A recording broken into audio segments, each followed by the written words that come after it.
સંત અને એક નાવિક જતા હોય છે નાવમાં. એટલે સંતે પેલા નાવિકને કીધું, તને સંસ્કૃતનું જ્ઞાન ખરું? નાવિક કે ના. તને અંગ્રેજીનું જ્ઞાન ખરું? નાવિક કે ના. તને શાસ્ત્રોનું જ્ઞાન ખરું? નાવિક કે ના. અને બોટ મધ્યમાં આવી, બોટમાં કાણું પડ્યું, પાણી ભરાવા લાગ્યું. નાવિકે કીધું, તમને તરવાનું જ્ઞાન ખરું? સંત કે ના. તો તમારું જીવન વ્યર્થ, કારણ કે હવે આ નાવ ડૂબવાની છે. તમે કેટલાય શાસ્ત્રોનું જ્ઞાન મેળવ્યું, કેટલાય સાહિત્યનું જ્ઞાન મેળવ્યું, કેટલીય ભાષાનું જ્ઞાન મેળવ્યું, પણ હવે આ નાવ ડૂબવાની છે. જો તરતા ના આવડતું હોય તો તમારી આ જ ક્ષણ સમાપ્ત થઈ જવાની છે, કારણ કે હું તો ચાલ્યો, મને તરતા આવડે છે, અને તમે ડૂબવાના છો ભાઈ. એમ જીવનના અંદર કેટલા પણ શાસ્ત્રો વાંચ્યા હોય, કથાઓ તમે શ્રવણ કરેલી હોય, પણ આ જ્ઞાન પ્રગટ ના થયું હોય કે હું ભગવાનનો ને ભગવાન મારો. એટલે જ કહેવામાં આવ્યું, 2.5 અક્ષર પ્રેમ કા પઢે સો પંડિત હો. તું મારો અને હું તારો, આ શ્રેષ્ઠ જ્ઞાન છે. આ બધું જ મારા પ્રભુની લીલા છે, આ જ્ઞાન છે. તથૈવ તસ્ય લીલેતિ મત્વા ચિંતામૃતમ ત્યજે. તથૈવ તસ્ય લીલેતિ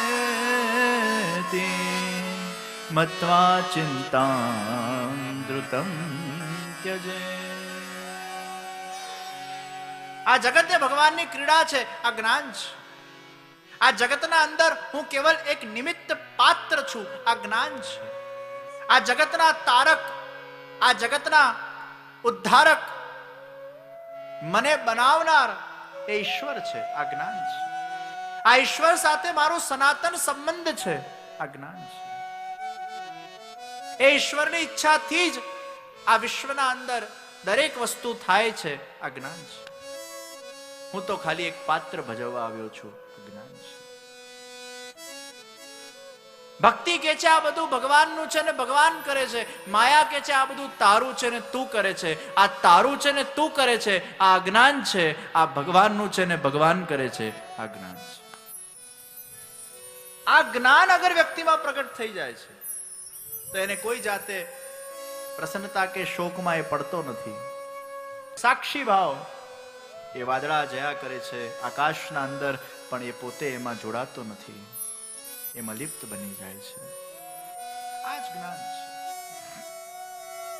અને આ જ્ઞાન જેમાં પ્રગટ થઈ જાય એ વ્યક્તિ દરેક પરિસ્થિતિનો સ્વીકાર કરી શકે છે. ये सब मेरे प्रभु की લીલા. એ કવિએ બહુ સરસ વાત કરી, શ્યામ તારી વાસરી બનીને વાગવું છે મારે, અરે સુર ક્યારે કયા છેડવા એ જોવાનું તારે. શ્યામ તારી વાસરી બનીને वागू છે મારે. ये ज्ञान है. अरे भगवान मैं तो एक बांसुरी हूं, आप मुझे बजाओ. જે વાંસુરી શરણાગત થઈ જાય છે ભગવાનના દરોષ્ટને, હે શ્યામ હું તો તારો એક વાદ્ય છું, તું મને વગાડ. हे श्याम मैं तो तेरी एक कठपुतली हूं, तुम मुझे नचा. हे श्याम मैं तेरा एक खिलौना हूं, खेल मेरे साथ. બેબી ડોલ સાથે કેવી રમે નાની છોકરીઓ? પછી બેબી ડોલ ને ઘણી વાર આમ મરોડી કાઢે, તોડી કાઢે, હાથના છૂટા કરી નાખે, મુંડી છૂટી કરી નાખે, પછી પાછું ભેગું કરી નાખે. અને બેબી ડોલ બિચારી આમ સહન કર્યા કરે. એ બેબી ડોલ નું એક જ લક્ષ્ય છે, તું રમ મારા સાથે. પણ એ બેબી ડોલ બહુ પે પે પે પે કરે તો બાળકને મજા આવે ના આવે. આપણે આ જગતના અંદર ભગવાનના એક રમકડા થઈને આવ્યા છે ભાઈ. આપણે બધા બેબી ડોલ છે ભગવાનની, એ રમે છે આપણા સાથે, ખેલતે હૈ. કોઈક વાર હાથ ભાંગી કાઢે, પગ ભાંગી કાઢે, કોઈક વાર ડિટેચમેન્ટ કરી નાખે, પણ બહુ પે પે નહીં કરવું. भगवान के मजा नहीं आती तारा साथ रमवा में. अरे मैं भगवान का एक खिलौना हूं, भगवान तुम मेरे साथ खेलो, ये ज्ञान है. આટલું જ જ્ઞાન એ વ્યક્તિમાં જ્યારે થઈ જાય છે ત્યારે જગતના દરેક વિષયને, દરેક સિચ્યુએશનને, દરેક પરિસ્થિતિનો એ વ્યક્તિ સહજ સ્વીકાર કરે છે. તો હું ભગવાનનો છું, ભગવાન મારો છે, આ સાક્ષાત ભાવ, આ દાસ ભાવ.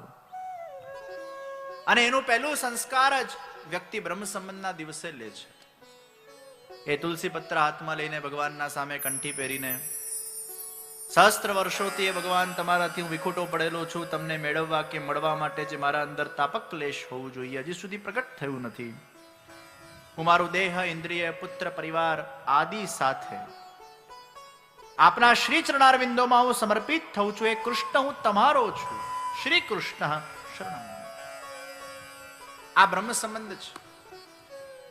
એટલે બ્રહ્મ સંબંધ એ સિદ્ધિ નથી, પણ સિદ્ધિ સુધી પહોંચવાનું પ્રથમ ચરણ છે. કોલેજમાં એડમિશન લઈએ તો ડિગ્રી નથી મળવાની એ જ દિવસે, પણ ડિગ્રી મેળવવા માટે એડમિશન છે. એમ પુષ્ટિ ભક્તિ માર્ગના અંદર ભગવાનના ગોલોક ધામ સુધી પહોંચવા માટેનું જે પહેલું ચરણ છે એનું નામ બ્રહ્મ સંબંધ છે. કે એમાં એ સંસ્કાર જાગૃત થાય છે. જે ભગવાનથી વિખૂટો પડીને એ ભગવાનને ભૂલી ગયો છે, ભગવાનના સંબંધને ભૂલી ગયો છે, તો એ બ્રહ્મ સંબંધના માધ્યમથી એ ભક્તિ આશ્રમની શરૂઆત થાય છે. જેમ શરીરના શરીર સાથે લગ્ન થાય ત્યારે ગૃહસ્થ આશ્રમની શરૂઆત થાય, એમ આત્માના પરમાત્મા સાથે બ્રહ્મ સંબંધ રૂપી લગ્ન થાય ત્યારે ભક્તિ આશ્રમની શરૂઆત થાય. શરીરના શરીર સાથે લગ્ન થાય ત્યારે મંગલસૂત્ર પહેરાય, આત્માના પરમાત્મા સાથે લગ્ન થાય ત્યારે કંઠી પહેરાય. એ જ્ઞાન શક્તિ અને ક્રિયા શક્તિના મધ્યમાં ગળામાં આપણે કંઠી પહેરીએ છીએ. એટલે જ્ઞાન શક્તિ અને ક્રિયા શક્તિને જે ભેગું કરે એને ગળું કહેવાય. એટલે ગળા કાપવાની વાત કરીએ છીએ. એ ગળું કાપો એટલે જ્ઞાન શક્તિ અને ક્રિયા શક્તિનું ડિટેચમેન્ટ થાય, એ છૂટું પડ્યું એકબીજા સાથે. અને એ ઇન્ટરસેક્શનમાં જ્યારે તમે કંઠી પહેરો છો, અને મહાપ્રભુજીએ બહુ સુંદર એનું અર્થઘટન કર્યું કે જે કંઠી પહેરીને સ્નાન કરે છે એને પ્રયાગ તીર્થનું ફળ મળે છે. એ જ્યારે સાધારણ જળથી સ્નાન કરતો હોય અને કંઠી પહેરીને પછી જે જળથી સ્નાન કરે છે એ જળ પવિત્ર બની જાય છે. There is a difference between શુદ્ધતા એન્ડ પવિત્રતા. તમે હાઇજીનિકલી ક્લીન થયા એને શુદ્ધતા કહેવાય, અને તમે પાપ રહિત થયા એને પવિત્રતા કહેવાય. આપણે ઠાકોરજીની સેવા કરવા જઈએ ત્યારે શુદ્ધ પણ હોવા જોઈએ અને પાપ રહિત પણ હોવા જોઈએ. એ કંઠી પહેરીને જે વ્યક્તિ સ્નાન કરે છે એ તત્પૂરતું પાપ રહિત બને છે. પૂર્ણ પાપનો એમાં નિવૃત્તિ થતી નથી, પણ સેવા કરતા સુધી એ સમય પૂરતો એ પાપ રહિત બની જાય છે. તો શુદ્ધ અને પવિત્ર એટલે કંઠીને આપણે ધારણ કરીએ છીએ. બ્રહ્મ સંબંધ લીધા પછી એ સેવકનો યુનિફોર્મ છે, કંઠીને પહેરવું. તો બ્રહ્મ સંબંધ લીધા પછી તુલસીની 2 માળા આપણે પહેરીએ છીએ. એક નામ દીક્ષાની, બીજું બ્રહ્મ સંબંધ દીક્ષાની. એક રાધાજીના ભાવથી, બીજું કૃષ્ણના ભાવથી. એક ગુરુના ભાવથી, બીજું ગોવિંદના ભાવથી. એમ 2 કંઠીને આપણે ધારણ કરીએ અને કંઠી અંત સમય સુધી એના ગળામાં રહે. અને જ્યારે એ સદગત આત્મા ભગવાનના ગોલોક ધામમાં જાય પછી એના પાછળ માલા પેરામણી કરવામાં આવે, એમાં કંઠીની પેરામણી થાય છે. કંઠી એને પહેરાવવામાં આવે છે.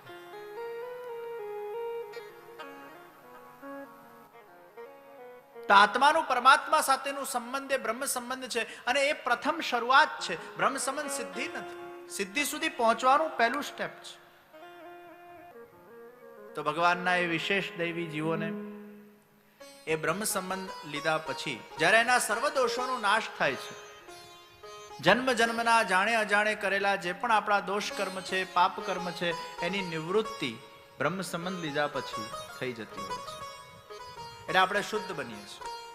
પછી ભગવાનની સેવા કરવાની છે. એ બીજને પલ્લવિત કરવા માટે, જે ભગવત સંબંધ રૂપી બીજ આપણા અંદર છે એને પલ્લવિત કરવા માટે બાલ ભાવ, સખા ભાવ, માધુરી ભાવ, સાક્ષાત ભાવ યુક્ત આપણે ઠાકોરજીની સેવા કરીએ છીએ, જેનાથી એ બીજ પલ્લવિત થાય. અને એ બીજ અગર એ વૃક્ષ થવાની એમાં સંભાવના હશે, ફળ આપવાની સંભાવના હશે, તો એ સર્વાત્મ ભાવ સુધી પહોંચશે અને જનજનમાં પ્રત્યેક કણકણમાં એને ઈશ્વરના દર્શન થાય, એને સર્વાત્મ ભાવ એના અંદર જાગૃત થાય. પણ એ બીજની જે સંભાવના હશે એ કડીરૂપ બીજ કડી સુધી જ પહોંચશે, વૃક્ષરૂપ વૃક્ષ સુધી પહોંચશે અને ફલરૂપ બીજ ફલ સુધી પહોંચશે. એની જે સંભાવના ભગવાને પહેલાથી નિર્ધારિત કરેલી હશે, બ્રહ્મ સંબંધ લીધા પછી એને એ જ ફળની પ્રાપ્તિ થશે. પુરુષાર્થ करना उसका धर्म है, साधन करना उसका धर्म है, सिद्धि प्राप्त करवाना, सफलता प्राप्त करवाना वो ईश्वर के हाथ की बात है.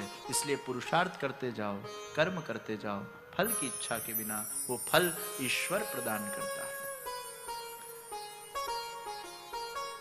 तो भाव वगर दुनिया नकामी છે ભાઈ. પહેલા ભાવ જોઈશે.